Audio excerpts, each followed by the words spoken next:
Hi, it's Anthony BREZNICAN with Entertainment Weekly up here at Sundance, and one of the highly anticipated films is Lovelace, which of course takes its name from the porn star who used that as a stage name, Linda Borman. Robin Jeffrey, what was it that made you want to tell her true life story in a film? She's a fascinating character, and in many ways she embodied this really interesting moment in the culture when sexuality became mainstream and porn became mainstream. You know, it was this time we think of as the sexual revolution, which segued into feminism.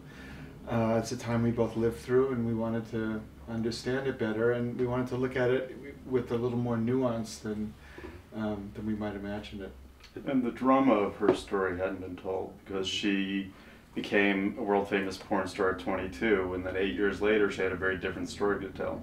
She became an anti-porn crusader using her real name and claimed that she was coerced into the business. So, Amanda, as somebody who had to get into her skin, you have to expose yourself emotionally and physically just because it's such a sexual part.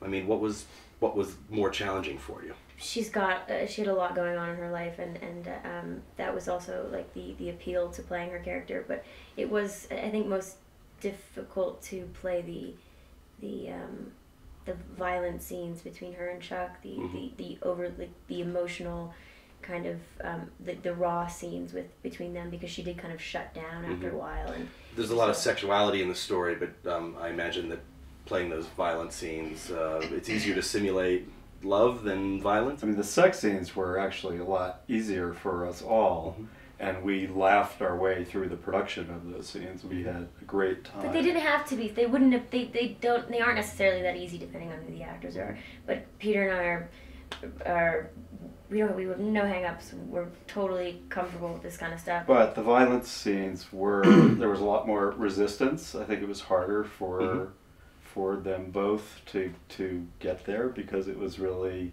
changing the whole dynamic.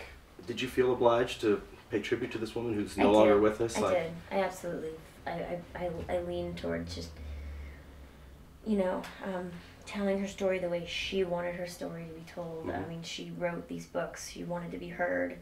I absolutely, you know, when I first read Ordeal, her first book, I was like, you don't know how much of it is true or not, but as playing Linda, I had to just commit to it. I also have to tell you that we showed the film to Linda's 2 grown children, and they were very moved by Amanda's performance. They really felt that she had captured something about their mom. It's less about kind of a caricature of that Linda than embodying her essence, and that's what Amanda does so beautifully. I think that the most fun I had was reenacting her scenes from Deep Throat in this movie, because they're so cheesy, and it's terribly acted by everybody. I mean, but it's not meant to be good acting. It's a really fun porn movie. And I love the clothes. Oh yeah. I was like, I should have been born in this era. It's fabulous.